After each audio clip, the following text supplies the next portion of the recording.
স্বাগত Asian news আপডেটে। আপনাদের সাথে আছি আমি মুক্তা ইসলাম। প্রচলিত রীতি ভেঙে বঙ্গভবনের বাহিরে জাতীয় সংসদ ভবনের দক্ষিণ প্লাজায় নতুন সরকারের শপথ অনুষ্ঠানের আয়োজনের প্রস্তুতি নিচ্ছে অন্তর্বর্তী সরকার। আগামী মঙ্গলবার বিকেলে সংসদের দক্ষিণ প্লাজায় তারেক রহমানের নেতৃত্বে বিএনপির নতুন মন্ত্রিসভার শপথ নেবে বলে সরকারের ঊর্ধ্বতন কর্মকর্তা ও বিএনপির নেতারা জানিয়েছেন। এর আগে একই দিন সকালে একই স্থানে নবনির্বাচিত সংসদ সদস্যদের শপথ গ্রহণ অনুষ্ঠিত হবে। শনিবার রাতে জাতীয় সংসদ সচিবালয়ের সচিব কানিজ মাওলা গণমাধ্যমকে জানান, মঙ্গলবার সকালে সংসদ সদস্যদের এবং বিকেলে নতুন সরকারের শপথ গ্রহণের আয়োজন করা হচ্ছে সংসদের দক্ষিণ প্লাজায়।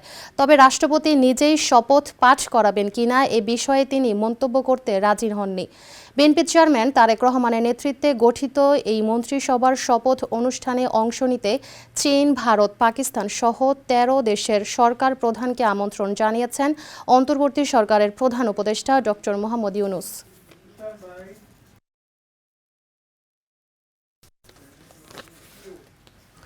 ত্রয়োদশ জাতীয় সংসদ নির্বাচনে ঐতিহাসিক বিজয়ের পর জামায়াতে ইসলামীর আমির ডক্টর শফিকুর রহমান ও জাতীয় নাগরিক পার্টির আহ্বায়ক নাহিদ ইসলামের সঙ্গে সাক্ষাৎ করবেন বিএনপির চেয়ারম্যান তারেক রহমান।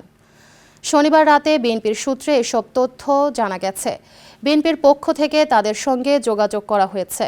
বিপুল ব্যবধানে জয়লাভ করায় বিএনপির চেয়ারম্যান তারেক রহমানকে শুভেচ্ছা ও অভিনন্দন জানিয়ে বার্তা দিয়েছেন অন্তর্বর্তী সরকারের প্রধান উপদেষ্টা অধ্যাপক ডক্টর মোহাম্মদ ইউনূস।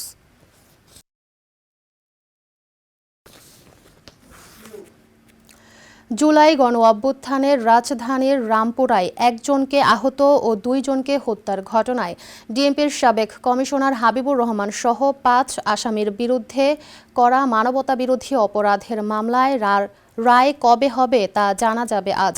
আন্তর্জাতিক অপরাধ ট্রাইব্যুনাল একের চেয়ারম্যান বিচারপতি মোহাম্মদ গোলাম মর্তুজা মজুমদারের নেতৃত্বাধীন ৩ সদস্যের বিচারিক প্যানেলে এ তারিখ নির্ধারণ করবেন। প্যানেলের অপর ২ সদস্য বিচারপতি মোহাম্মদ শফিউল আলম মাহমুদ ও বিচারক মোহাম্মদ মহিতুল হক এনাম চৌধুরী। এ মামলায় গ্রেপ্তার রয়েছেন রামপুরা পুলিশ ফাঁড়ির তৎকালীন এএসআই চঞ্চল চন্দ্র সরকার, হাবিব সহ বাকিরা পলাতক।